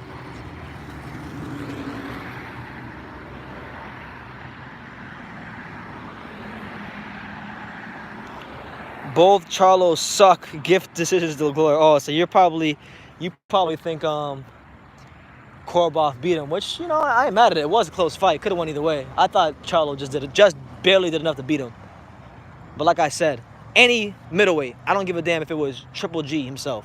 Any middleweight who is who is scheduled to fight a guy like Willie Monroe early on, you're game planning for him, and then a week or 2 weeks before the fight, you're fighting Matthew Korobov. Anybody who's fighting Matthew Korobov on short notice is gonna look like crap. That's straight up. That's just what it is. He's not someone you want to fight on short notice. Put Spence in the Hall of Fame. Pac can do all that dancing, but well-placed shots to the body shut it down. I do agree Spence versus Pac will be a major fight at Cowboy Stadium. Instant sellout. No, the thing is, Pacquiao doesn't do a bunch of dancing. All right, he bounces. It's by design. He knows how to get in, get out, place his shots. And Errol Spence ain't seen nothing like that before.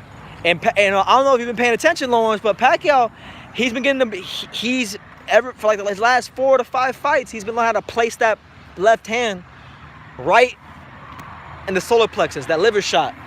And you saw what he did when he landed it against Keith Thurman. I know Errol Spence ain't Keith Thurman, not by any stretch, but Manny Pacquiao, man, he's just different. He's cut from a different cloth. So yes, I'm gonna hold true to what I said. If Errol Spence breaks down Manny Pacquiao and stops him, put him in the Hall of Fame that night. In fact, go start making his little plaque at the International Boxing Hall of Fame that night.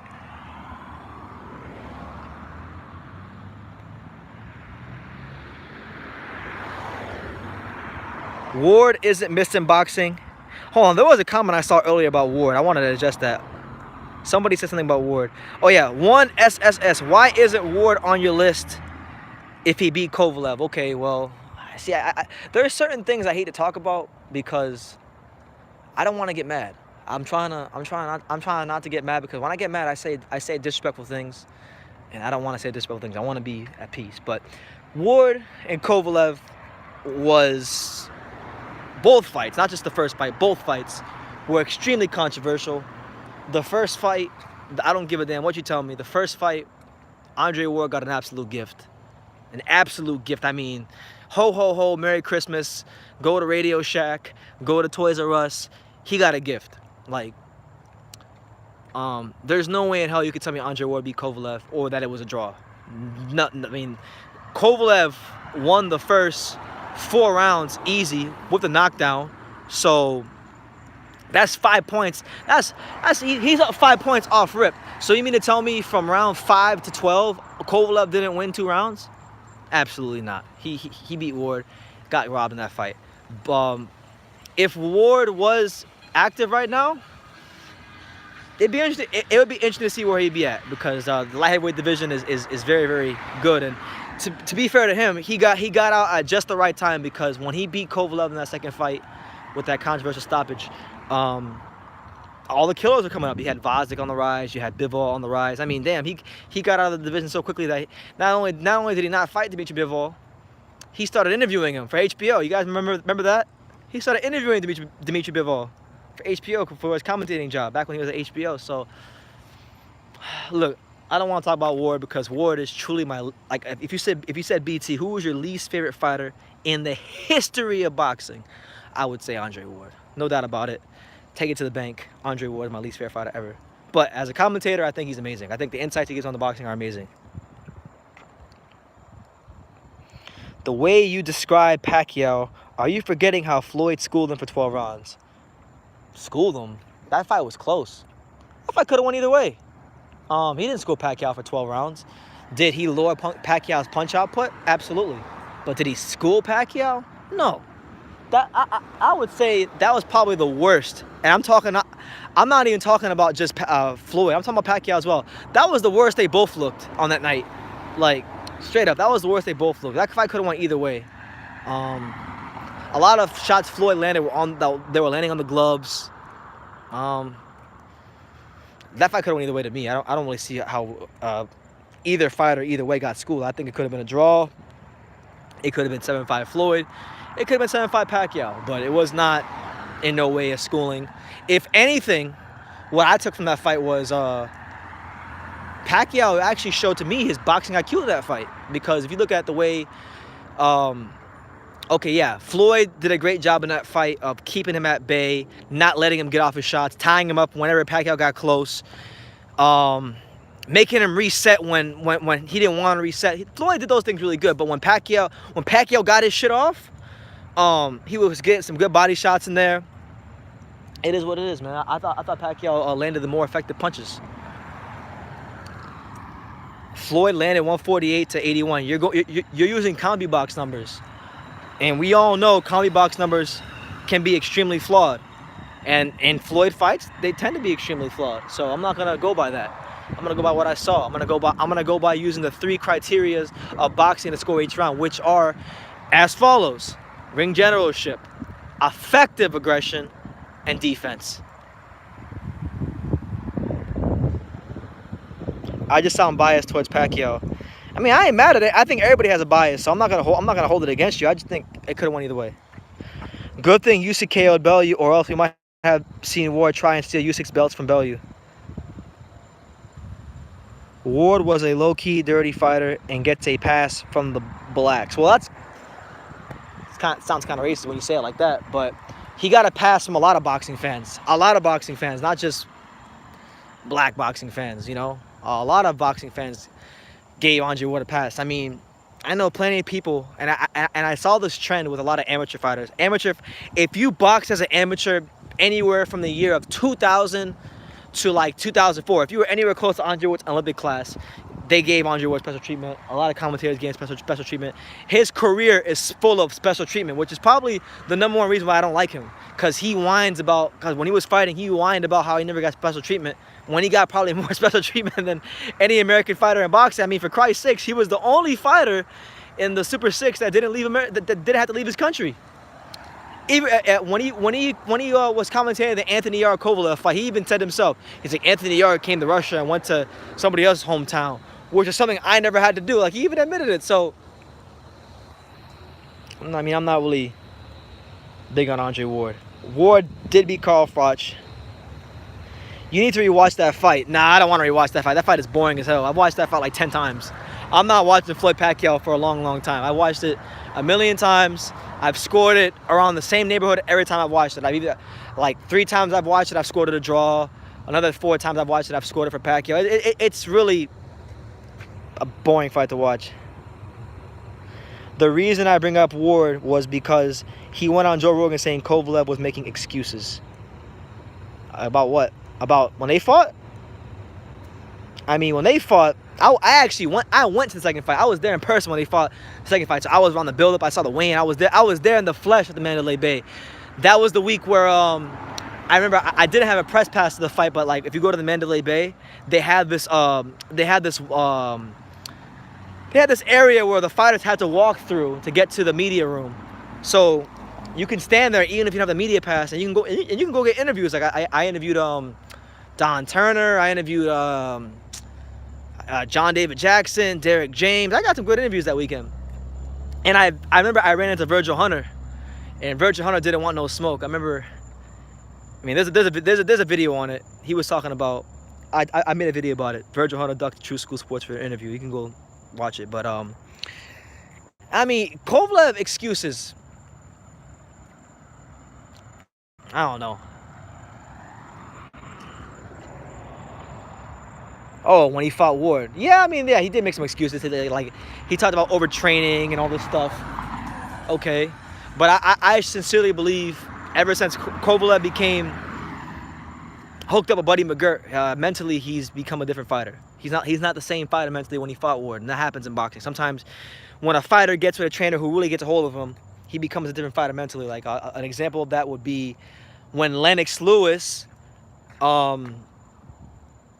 when Lennox Lewis fought, or when Lennox Lewis got Emmanuel Stewart as his trainer, it's a known fact that he went up another level, mentally and obviously in the ring. I mean, he went on the run he went on. So I feel like in a much lesser case, it's the same way with Kovalev right now with Buddy McGirt.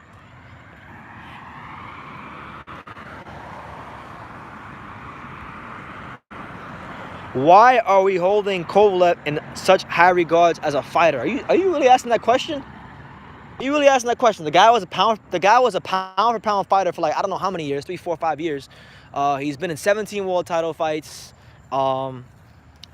He beat the hell out of John Pascal 2 times. And say what you want about Pascal, but Pascal is even showing now to this day that he's still a top 10 fantastic light heavyweight. Like every time John Pascal wins, he's showing how good Kovalev is, because he beat when he fought Met El Bialy. You know, he was undefeated prospect. He was supposed to do something in boxing, stomped him out. Then he fought Marcus Brown, who was supposed to be something in boxing, stomped him out. You know, people want to discredit the Bernard Hopkins now, saying Bernard Hopkins was old, but guess what? Back in 2001, when Bernard Hopkins fought Felix Trinidad, he was old back then, but nobody ever says that. So he beat Hopkins. He shut out Hopkins, who was the great Bernard Hopkins, who was the #1 light heavyweight. You know, have you seen anybody shut out Bernard Hopkins? I've never seen that. Exactly. And I'm just. though that I could stop right there. I mean, then he fought. Then he lose the Elliot. See, the best win of his career to me is actually the Elliot Alvarez rematch because of what it represents. Because when he lost, when Kovalev lost to Andre Ward in the second fight, particularly the second fight, they said, oh well, he's a bully. He's soft. Ward broke him down. He is a front runner. And that was the narrative, because then he got stopped again by Alvarez, right? So when he had his back against the wall, because if he would have got, listen, if Kovalev would have folded, if he would have got destroyed in that rematch with Alvarez, I think he sincerely would have retired, because that's the way his career was going at that point. But that was the fight to me where, if you were someone who believed that he was a bully, okay, if you believe he was a bully, that's where that label should have been shed. So to me, I mean, he's a Hall of Famer. That's why I hold him in regard. He's a Hall of Famer, and he's probably one of the top 25 best light heavyweights to ever put on a pair of boxing gloves. And you could, when he beats Canelo, because he is gonna beat Canelo. He's gonna beat Canelo, no doubt about it. He's beating Canelo. Canelo fights in spurts. Canelo has never stopped anybody legitimate over 154 ever in his whole career. Nobody ever legitimate over 154. Not at middleweight, not at 168, never stopped anybody. And now you're telling me he's going to go up to 175 and he's going to stop Sergey Kovalev. Fuck out of here. Straight up. Get the hell out of here. I think you're overrating Kovalev. Well, then so be it. He has to get overrated because he's underrated by so many people. So somebody has to overrate him.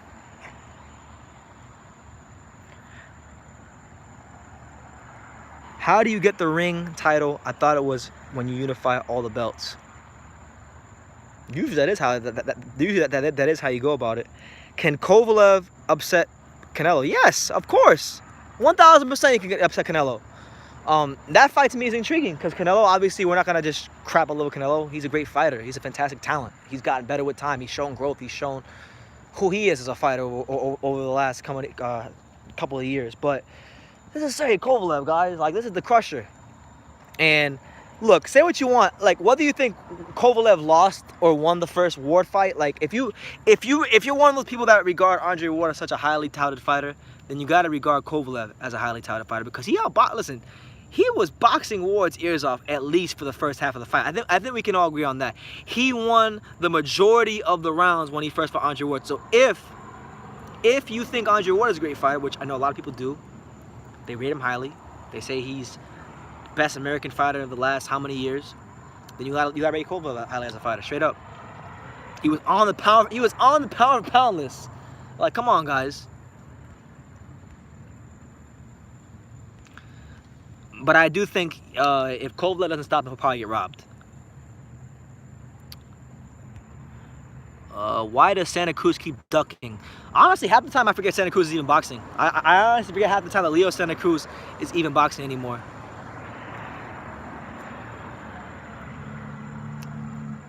Kovalev has been in 16 straight world title fights. You damn right. That is laughable what you just said. What is laughable about Kovalev? Listen, you can agree to disagree, but the resume speaks for itself. If you think Sergey Kovalev is not a fantastic fighter, that's on you. I'm not going to argue. About Devin Haney versus Lomachenko? Why is that laughable? Lomachenko's not unbeatable. I mean, Luke Campbell and Hoyle Linares were giving him some work. So why can't Devin Haney? Because he hasn't had a lot of fights? Because of his resume? Last time I checked, when you get in that ring, your resume isn't going to win you the fight. When Muhammad Ali fought Sonny Liston, nobody said, well, people did, back then they were saying he hadn't fought nobody, but I'm saying Muhammad Ali hadn't fought anybody before he fought Sonny Liston. He had just come off a very tough fight with Doug Jones. Resumes are not going to win you fights.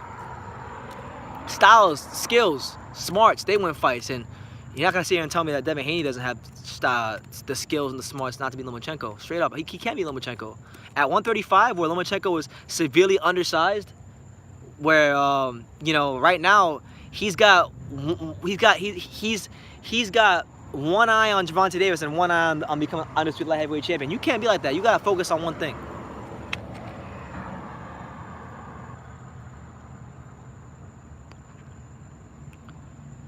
Haney hasn't proved anything. Same with Gervonta Davis.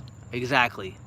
They haven't. But at the same time, those are some of the marquee fights for Lomachenko around those weights. And if he wants to truly be known as a boxing legend, and I mean, he is a boxing legend. I'm not gonna shit on him. He is a boxing legend just based on his amateur career alone. But if he wants to transcend the sport of boxing, let's put it like that. If he wants to transcend the sport of boxing, he needs to fight Gervonta Davis, because Davis does have star power. He's got star power in America. People like watching him fight. I like watching Gervonta Davis fight. I'm not a big fan of their matchmaking. I think they're putting him in against straight bums, but he's entertaining to watch. Knocks people out. Lomachenko's IQ is through the roof. Yeah, it's so through the roof that he got dropped against Hoyle and Ares, and he jumped in with some dumb shit against Luke Campbell and got hurt. Yeah, his boxing IQ is great, but he's there to be. He can be hit like anybody else. He's a man. He's not a robot. He's not freaking Neo from the Matrix. All right, he's not gonna freaking duck a punch like Neo when he dodged the bullet and the bullet just flew by him. I know they call him the Matrix, but he's a man. He's a man with 2 arms, 2 legs, and he bleeds.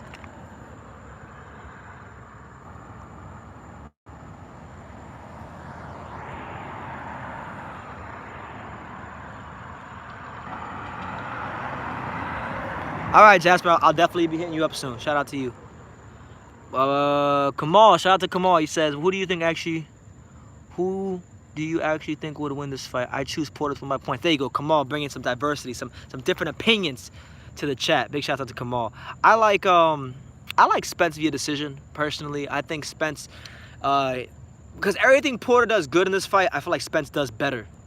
Does better. Like, he does a lot of things better. So I would go with a Spence decision. I think Porter's too durable to get stopped. But if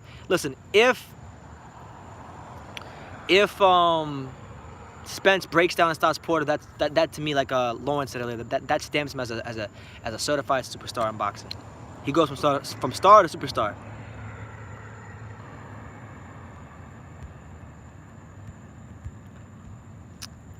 Tank has the skills to beat Vasil because Luke Campbell was hurting Loma with power shots. Tank will knock out Loma. I don't think. Listen, I used to think maybe like a year and a half ago, that fight to me, I thought it was laughable. Tank Davis versus Lomachenko. I thought Lomachenko would have schooled Tank Davis, but Tank Davis, man, the guy knows how to finish people. And I know he hasn't fought anybody, but my thing is this: he's another one of the millions of fighters that fight to the level of the opposition. When he fought Jose Pedraza, the one credible opponent on his resume, he looked so sensational. He was so amazing that night. He was killing him. So I think, yeah, man. I think Lomachenko would have his hands full with Tank Davis. The same way I think Lomachenko would have his hands full with Devin Haney. The same way I think, even though it's unpopular and people think he's not gonna do anything against Lomachenko, I think Teofimo Lopez would still give Lomachenko a great fight. Straight up. I'm not wavering back on what I said in my videos back then. And you guys can go look them up, what I was saying back then. I'm not gonna rehash it. But I think Teofimo can still give Lomachenko a good fight. Let's see. His footwork. Laurent, what's up, Laurent? How you doing, champ? Good to see you. What's popping? Oh, absolutely. No, Lomachenko's footwork is absolutely amazing. It's some of the best footwork you'll ever see in boxing history. But I'm not gonna sit here and just be mesmerized. I mean, when I watch the fight, I am mesmerized. He's a great fighter. He's one of the best talents you'll find in the sport. But what I'm saying is, I'm not gonna sit here and say that he's not beatable. He's not. He has a loss. He has a loss, straight up. You can't just say that. You can't just overlook that he lost. Hey, if Vasil Lomachenko is pound for pound, why did he duck Manny Pacquiao? You damn right. I'm not gonna he ducked the shit out of Manny Pacquiao. He didn't want no smoke with Pac. He was talking all that shit in 2016. Oh yeah, at 135, because he was back. I think back in 2016 he was at 126. He was saying, yeah, if Manny Pacquiao goes to 135, I'll fight him. Pacquiao says I'll go to 135. All of a sudden he says, oh, I don't want to be an old legend. I don't want to be an old legend. So corny stuff. Have we seen Tank get hurt? Not really, no. Lomachenko will give everyone that work, except Manny Pacquiao.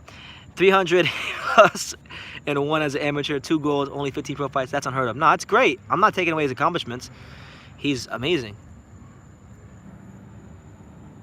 Ward is second to Mayweather in recent times. You Everton Ponce. I don't know what a Ponce is, but I'm gonna believe that that's not true. But hey, shout out to Everton Football Club. You know, got a decent win in the Carabao Cup the other day against Sheffield Wednesday. So good to see Dominic Calvert-Lewin score some goals.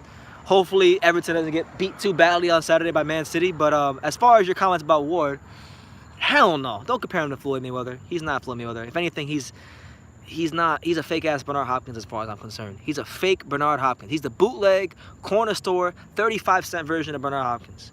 Okay. And I mean, if you're talking about the best fighters of the last 10 to 15 years, I mean, I would put Joe Calzaghe over Ward. I would put Mayweather over Ward. I'd definitely put Pacquiao over Ward. I would put Roman Chocolatito Gonzalez over Ward. I'd put Canelo over Ward. I mean, we can go on and on.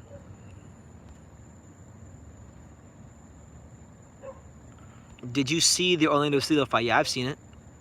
And you're gonna say he low blowed Lomachenko, but at the same time, I mean, nobody told Lomachenko to go fight this guy's second fight.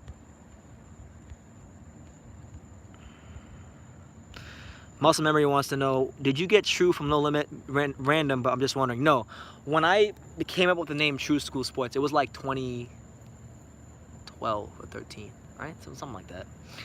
And at the time, 2 Chainz was a big rapper, you know. He used to always say True, right? So I remember I was sitting in the library and I was thinking like, what the hell am I gonna call my website / YouTube channel? So I started writing down names, right? I had some corny like names. I had like Water Cooler Sports Talk. Then eventually I got to Old School Sports. Then I got New School Sports, and I was like, and then I heard the term in a rap song. I heard the term True School in a rap song one time. So I'm like, True School Sports. I wrote it down, and I started saying it, True School Sports. I like how that kind of sounds. I'm gonna go with that. And that's pretty much what it was. Nah, I didn't get it from Master P and No Limit, but a lot of people think that. Someone actually told me that one time. You stole this from Master P. I'm like, nah. Master P was hot in like 1998. I was 3 years old in 1998, so Master P really wasn't much in my mind.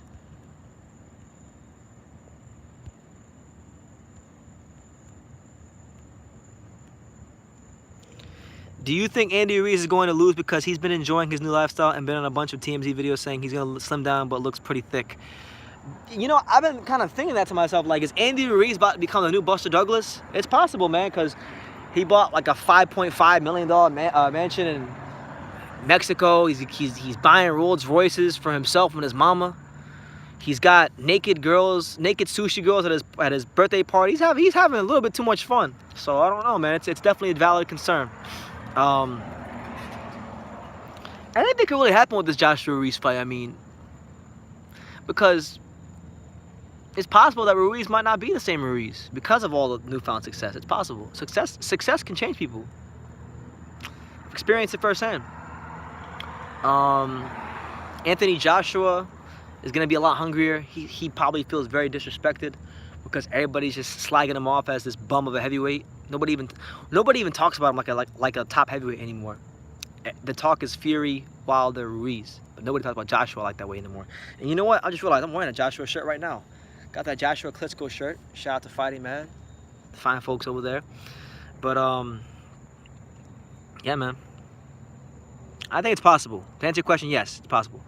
When Eddie Hearn mentioned AJ might retire, win or lose, that tells me it's a wrap for AJ. Yeah, a big part of me feels like they're just cashing him out. Straight up, that they're just cashing him out. Backing up the Briggs truck. Get that Arab money.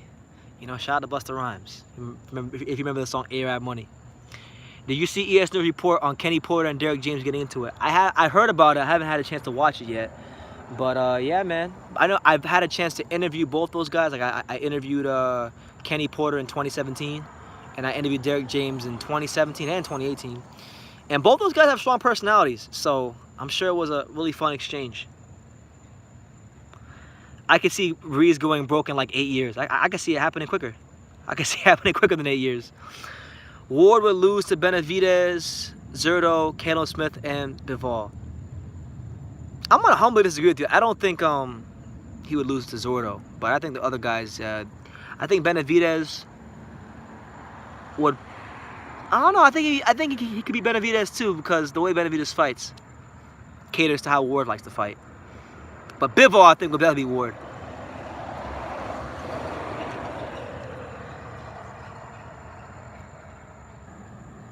AJ is on his way back. It's the oligarch's money. Yeah, I think Anthony Joshua might beat Ruiz, but we don't know, man. We just don't know. But I hope. Personally, I want Joshua to win. I like Joshua. I think it's good for. I mean, personally, if Ruiz wins, it's good for boxing too, because he's a Mexican heavyweight champion. But I like Joshua, man. I like him. Hawker Mustang, what's up, champ? Good to see you. Good to be live, man. You know what's funny? I've been going through a lot of shit in life recently. Not gonna get too far into it, but I've been going through a lot of things in life recently. So I've lost a lot of motivation to go live recently. But it's funny because when I do go live, I realize that these lives, man, they're really good. They feed a certain part of my soul that regular videos can't do. You know what I'm saying? So it's good to have that one-on-one live interaction with you guys. Why hasn't the IBO heavyweight belt never been vacated? If it's a minor belt, I would like to see it vacated and unified with the WBC. That's actually a great question. That's a question I never ever considered myself. What's funny about the IBO, their headquarters is actually like in my area. Because I live in Dania Beach, Florida, which is like Dania Beach is like in Broward County, which is in South Florida, which is like 45 minutes north of Miami. And the IBO headquarters is in Miami. And I've actually thought about hitting them up I've actually thought about many times hitting the IBO up to do an interview. But then it's like, I don't want to interview them, because if the interview does well at all, which is possible, because sometimes interviews on my channel just do well, I might be helping legitimize the IBO. I don't want to contribute to that. I don't want to contribute to the legitimization of a fifth belt. Straight up, I don't want to contribute to the legitimization of a fifth title belt in boxing. We don't need that. And I know, like, now I'm gonna put you guys on some game. And in Florida, at the regional level, so like a lot of times, a lot of the club shows in Florida, there's another sanctioning body which is getting a lot of recognition. It's called the NBA, not the Basketball Association, but the Boxing Association, the National Boxing Association. They have an NBA title now, and a lot of guys like I think Roberto Duran held the NBA title, like a regional belt back in the day. Like, it's actually it's a sanctioning body that's been around for a while, and they're like on the come up. So don't be surprised in a couple of years if you guys start hearing about the NBA title. And when you hear about it, remember that I told you first. But that's actually a thing, believe it or not. My man, oh, Musa, what's up, champ? I gotta call you soon, man. Fuck. Andre Ward, as a fighter, I hated him. As a commentator, I love him. I remember the same thing, man. The same thing. I hated him as a fighter. He was my least favorite fighter probably of all time. But as a commentator, excellent. Might be the best commentator in all of boxing right now. He's in that discussion for me. Bruh, if there's a sixth belt, that would be badness. Yeah, I actually I did an interview with the guys that run that sanctioning body, the NBA. Damon Gonzalez and Orlando Fernandez. Shout out to them. They're good people, but I don't want to see a sixth title belt. And I really get the sense, like, I've talked to them, and I know, like, that Damon knows a lot of people in boxing. Like, he actually has pull in the boxing game. Orlando has pull in the boxing game. I really believe that within the next 8 years, I'm gonna say 8 to 15 years, somewhere in that time frame, the NBA will become somewhat of a legitimate, like, title belt in boxing. I'm telling you that right now. It's already becoming a legitimate title belt here at the regional level in Florida. That's how things like this start. It starts at the regional level, and then eventually what's gonna wind up happening is it'll be on the line in one fight.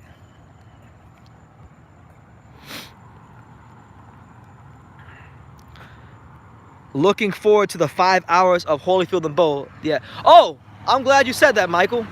For those of you who haven't seen, it's gonna premiere on October the 1st. I put together a compilation of, like, I put together a compilation of most of my Evander Holyfield and Riddick Bowe interviews, clips, footage. It's like 5 hours and 32 minutes of just straight BOWE Holyfield. So if you guys are gonna be around on October the 1st, yeah, stay tuned for that. It's gonna be great stuff. I mean, a lot of it will be interviews a lot of you guys have probably seen from this year. Like there's gonna be a lot of things in there from this year, but there's also gonna be a lot of things from like 2015, 2016, 2017, 2018. A lot of the earlier Holyfield and BOWE stuff I did. So if you weren't around back then in 2015, 2016, 2017, you'll see a lot of that stuff in the video. So yeah, it'll be there. So if you want just 5 hours of straight great content, it's coming out on October the 1st. And I know like August, September here on True School Sports, it's been very quiet because, like I said, I've been going through a lot of things. A lot. Not that it matters, but I'm saying I have. That's prevented me from doing this. So October will be a big month because it's like one of the last full months I'm going to have here in the States before I go to the UK. So I'm looking forward to it. And I think October, well, what I'm going to shoot for in October, and I hate saying things like this because I say things like this and I hate making promises. So this isn't a promise, but I'll tell you a goal of mine. In October, I'm trying to go live every single day in October. I'm talking all 30 days. So tomorrow I'm going to Atlanta. I'm going to Atlanta tomorrow with Stacey McKinley. I'm going to be at a local show over there. He's got a prospect who's like 16-0, middleweight, Carlos Monroe. And when that happens, I'll be with Stacey McKinley Friday, Saturday, and Sunday. So I'll probably do a lot of stuff with Stacey McKinley this weekend. So if you guys enjoyed the Stacey McKinley interviews, you're going to 100% get a lot of it this weekend, because I'll be with him all weekend. But October the 1st, starting on that day, from that day to basically I go to England, I'm gonna shoot to go live every single day. I don't even give a damn if we don't even talk about. I don't even give a damn if like there's nothing to talk about. We'll find things to talk about. So that's just what it is. But let's see. I loved Ward as a fighter, and like Hawk Mustard said, he's a phony as a commentator. I mean, he has his moments. Like I remember when Ward was commentating during the Anthony Yarde Kovalev fight. He said something funny. I think it was either Kovalev Yarde or Campbell versus Lomachenko. There was a part where the fighters were kind of in close, like they were real close to each other, and he noticed that they weren't punching on the inside, and Ward was like, "If I see that you're open downstairs, I'm going right back down there." And we know what Ward, he was talking about low blows, like straight up. Hope things get better for you, True School Sports. You must trust that they will. I do. I mean, I have a lot of faith in God, and God has brought me this far. Truthfully, I never thought I'd get this far. So in life, so you know, peaks and valleys, as the cliche says, peaks and valleys. You know, I've experienced having some highs here on YouTube, and I've experienced some lows. In the last year or so, personally, I've had a lot of lows, but it's maybe enjoyed the highs a lot more. They say like you wouldn't enjoy the highs as much in life if you didn't know the lows. So I'm not trying to get all poetic, but that's just how it be. That's how it is. Yeah, Yarde was never winning that fight, and I found it funny how the funniest thing since the Kovalev Yarde fight has been Tunde Ajayi. Like Tunde Ajayi has been talking about how they did something unprecedented in boxing, and no, you didn't do anything unprecedented in boxing. You were a green prospect who took a fight that wasn't ready. You took a fight that you weren't ready for, and you got your ass whooped and got knocked out by a jab. That's what happened. That's what happened. Okay, you're no different than Fernando Vargas. Yes, but Yarde had that one great round where he hurt Kovalev, but he didn't finish him. He didn't know how to finish him because he hadn't fought anybody. When you're a prospect and you don't fight anybody of quality that's gonna test you and push you to the next level, when you get in situations where you have a quality fighter hurt, you don't know how to finish him. That's why Deontay Wilder couldn't finish Tyson Fury in the 12th round. He freaking decapitated him, laid him out on his back, and when Fury got up, he had a minute and a half to finish him, and he didn't finish him because he didn't have the quality to do it. Straight up. He didn't have the quality experience as a prospect, as a contender, to do it. That's where the shitty matchmaking and all the bum fights he had before the Fury fight, for most of his career, that's where it came back to bite him in the ass. All right.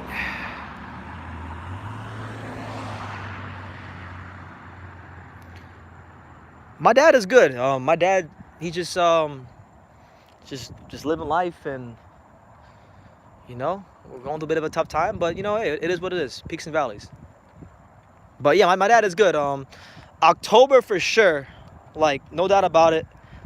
Because what fights are going on in October? I know you had that one Granado. You had that one PBC card in October. There's surely some cards in October. So, yeah. Live come back in October.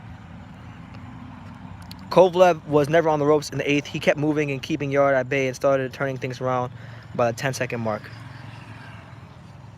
Yeah, but his legs did get a bit heavy from those body shots. So, I mean, I get what they're saying about the Yard's one great moment, but are they going to live off that one great moment forever? Like in boxing, are they going to take that one moment and just live off of it forever? I guess you can, right? Like if Carl Froch does it, right? Carl Froch is still living off of 80,000 at Wembley Stadium. So I guess if he could do it, anybody could do it. So yeah, you know what? Live off of it. Why not? Yeah, I heard Kovalev. I heard the great Sergey Kovalev in the 7th round. Pat on the back.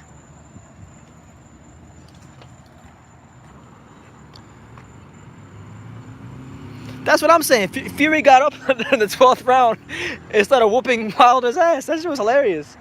Like, I thought, like, I'm not lying to you. I was going for Fury. I think I was probably one of the only YouTube channels that you can document. You can actually go on my channel and you can see before the fight that I was saying that Fury's gonna outbox Wilder. I gave you reasons why. I made part 1 and part 2 why Tyson Fury will beat Deontay Wilder.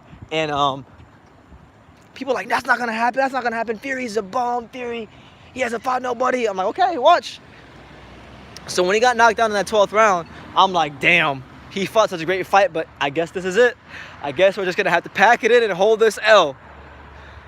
And sure enough, right when I thought he lost, he gets right back up and bam. He's on his feet and he's beating his ass. So I mean, hey, shout out to Fury. BT, I guarantee Wilder versus Fury 2 will end badly for Fury. It can. You know, you never know. But you say you guarantee it? Put Wilder in the Hall of Fame if it happens. Put him in the Hall of Fame. That's gonna be one of my. You know what, Lawrence, I'm gonna make that one of my catchphrases here on YouTube. Put fill in the blank in the Hall of Fame if it happens. I'm gonna start saying that. Like when we get a bum fight and a guy is like 100-1 underdog, I'm gonna say if that guy wins, put him in the Hall of Fame. I predict that Tyson Fury would school Wilder and still get robbed. I mean, it wasn't. You know, it might happen again. That might happen on November 2nd when Kovalev fights Canelo. I wouldn't be the least bit surprised if that happens. Straight up, I wouldn't be surprised. I remember when my main man Romeo Gonzalez fought Romero in the first fight, and I'm still tight about that. I'm still pissed about that. They robbed Romeo Gonzalez. He would have been 46-0. I'm still tight about Romeo Gonzalez.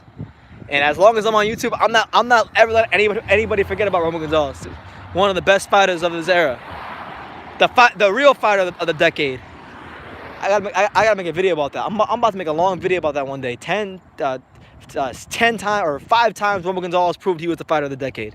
I might do a video about that because he needs to get it.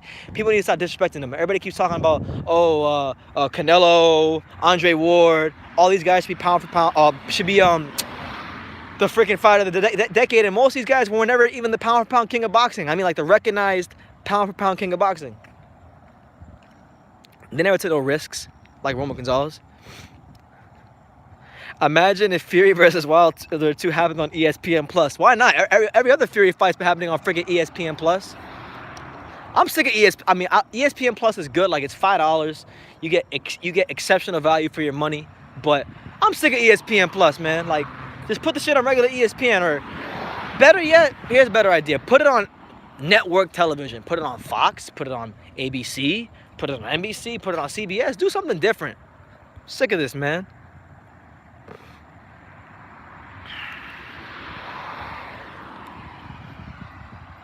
Yo, what if Tyson Fury stops Wilder? How about that? What if Tyson Fury folds him up? What if Tyson Fury is able to land those same body shots he landed on Otto Wallin on Deontay Wilder? Do you think Deontay Wilder will hold up? Because I have this notion that it's just a hunch. I've never seen Riddick Bowe tells me this all the time. I've never seen anybody go to the body against Wilder because everybody's too damn scared to get close to Wilder. But Fury is not one of those guys. And I feel like if Fury, in the middle rounds, could start to break down that body, I'm not so sure Wilder will hold up to it. I'd love to see what will happen. I feel like he might even try it. Oh, shit.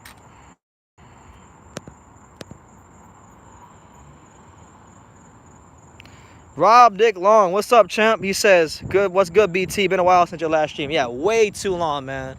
Way too damn long. And October, I was just telling everybody here before you commented. I'm gonna make it my mission in life to go live at least one time every day for like 40 days straight. Have to. I don't give a damn if there's nothing to talk about. We'll find something to talk about. Canelo gave GGG that work in both fights. Absolutely not. Second fight, I think, okay, yeah, you could definitely give Canelo that second fight, but that first fight, you got the game messed up. You got the game messed up. Triple G beat him in that first fight, no doubt about it. Live coverage this Saturday. Probably not, because I was just telling everybody earlier, because I'm actually going out of town. I'm going out of town tomorrow with Stacy McKinley, because he's got a fighter named Carlos Monroe. Go look him up. Everybody go Google Carlos Monroe. Just go on BoxRec and Google Carlos Monroe. He's a 16-0 middleweight. He's fought like 6 or 7 times this year. He's like he's probably like one of Stacy McKinley's. He's probably Stacy McKinley's best fighter at the moment, because his stable is not really big. Well, besides Trevor Bryan. That's probably the fighter he's putting the most into is Carlos Monroe. He's fighting in Atlanta on Saturday, which might be at the same time as Spence Porter. So I'm not sure if I'm going to see Spence Porter. But if in the event that I am near somewhere, I'll try to go live. So I'm not going to say yes, but odds are the answer is probably no. So but what I'll probably wind up doing is I'll probably just go live on Monday and talk about it. Wilder versus Fury 2 is going to be pay-per-view. Deontay Wilder, he's proven he can take his punch. Remember, Ortiz has Deontay Wilder on the ropes. That is true. He proved he can take a punch. But at the same time, Luis Ortiz, man, like, fantastic fight. I'm not going to take nothing from Ortiz, but I don't know why. He didn't go to the body. He didn't go to the body. Like, he had Wilder on the ropes. All he had to do was just fucking turn his hips and go to the body. Once or twice, and he would have opened the Wilder up top and for the left hand. Didn't do it. I don't know. It was a good fight, though. I was happy for Wilder that fight, because that was the fight where he really began to get some respect. And he's a good fighter, man. People think I hate Wilder. I want to see him do good. He's an American fighter. I just didn't like all the ducking he was doing. But it's worked out for him, so you can't really argue with the results. How would Trevor Bryan do against Andy Ruiz? That is a great question. Right now, I think Andy Ruiz probably beat Trevor Bryan. Honestly, Trevor Bryan, like, I don't know what's going on with him. That's probably going to be a question I ask Stacy when I see him. Like, what's going on with Big Trev? Big Trev is like, he needs to really get it together. He needs to get it together, man. His career, well, not him, because he stays in the gym. Stacy stays in the gym with him, but the people that run his career need to get it together. I heard recently that he's supposed to be fighting in November against Manuel Char. I think it was Manuel Char. I heard through the grapevine, but I'm not sure how true that is. I don't know. I just want to see him get active. Is Dillian White still the mandatory? I'm not even sure. I haven't checked.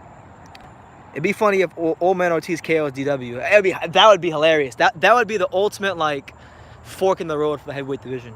If, like, Luis Ortiz comes in and ruins Wilder Fury 2 by stopping him. Because really, that's the only thing standing in the way of Wilder Fury 2 is freaking Grandpa Ortiz. Who, by the way, you know, I've seen Luis Ortiz a couple times in the last few months at the local fights, and he looks like he's in great shape. He looks like he's in great shape, that he's doing good in the gym, you know. But I think Wilder's gonna fold him up, no doubt about it. No doubt about it. White should give Rivas a rematch. That's unfinished business.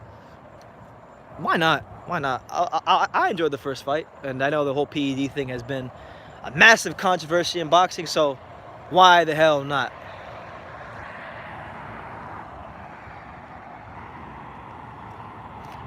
Man, Ortiz, I heard he sparred with Joe Louis. Ortiz was out there sparring with Joe Louis, straight up. They had Louis Ortiz sparring with Joe Louis, freaking Eddie Futch is his trainer.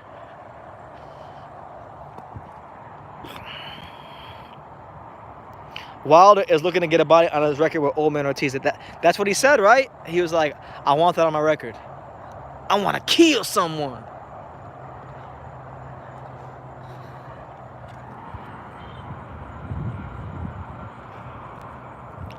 Yeah, man. You know what? I got to make that video soon. Is Andy Ruiz becoming the next Buster Douglas? Why not?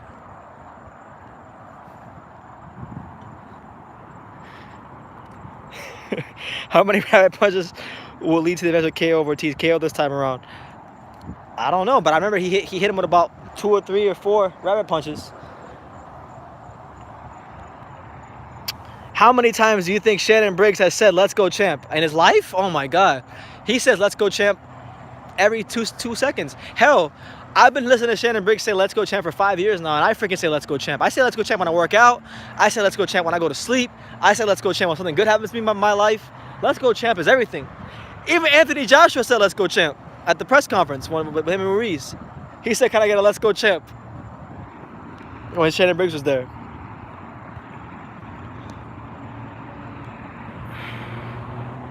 He said, well, based on what he said, Ruiz is going to be smaller, but I'm not sure. What's your favorite boxing film of all time? That's a great question. My favorite boxing film of all time. I'm going to go with Cinderella Man. Cinderella Man with Russell Crowe, where he plays James J. Braddock, and it goes on going during the Great Depression. That's probably my favorite boxing movie. After that, I'm going to say Rocky IV. And then after that, The Great White Hype. So I know that's like a weird selection of movies because one is very serious, the other one is very inspiring, and the other one is completely like just it's a comedy. But yeah, in chronological order: Cinderella Man, Rocky IV, and Great White Hype. My 3 favorite boxing films. No, I haven't heard anything about Roman Gonzalez's return. All I ever see is him on Instagram training. So I hope he comes back soon, man. I still think he could be KO Yafai at flyweight and become a world champion again. Raging Bull, good movie. No, that's the one with Russell Crowe. Russell Crowe. It's not Clint Eastwood. It's Russell Crowe. He plays James J. Braddock in that movie. But right now, guys, my phone is on 5%. So I think I'm going to wrap it up right about now. We've been live for about well over an hour and a half. It's been fun. I'll try to do these more. I'll try to do these like almost every day if I can. With that being said, you guys have a great night. I'm going to get off before my phone dies. And, you know, stay tuned. Before I get off, I want to let you guys know October the 1st on the channel. 5 hours of Riddick, BOWE, and Evander Holyfield content, all footage from 2015 to 2019, and you'll enjoy that. A lot of good stuff in there. Where are you walking to? I'm going home now. I was in my local neighborhood, and now I'm going home. So, with that being said, I'm gonna let you guys go. You have a safe night. I have a safe night myself, and like I say in every single video, you can love me or you can hate me, but I'm just a kid from Dania, even though I'm not quite in Dania right now. But yeah, I'll be in Atlanta. I'll be at Atlanta tomorrow with Stacey McKinley, and hopefully we get some good stuff with him. We will, no, not hopefully. We will get some good stuff with Stacey McKinley, and then we got stuff for. I'll probably get some interviews with his prospects, so you guys can get to know Carlos Monroe, because he's coming up quick. He's doing he's fighting a lot. He just hasn't got any TV fights yet, but you guys will be hearing about him soon. Al Heyman is looking at signing him, so he's someone you might want to keep an eye out for. So that being said, you guys have a blessed night and take care.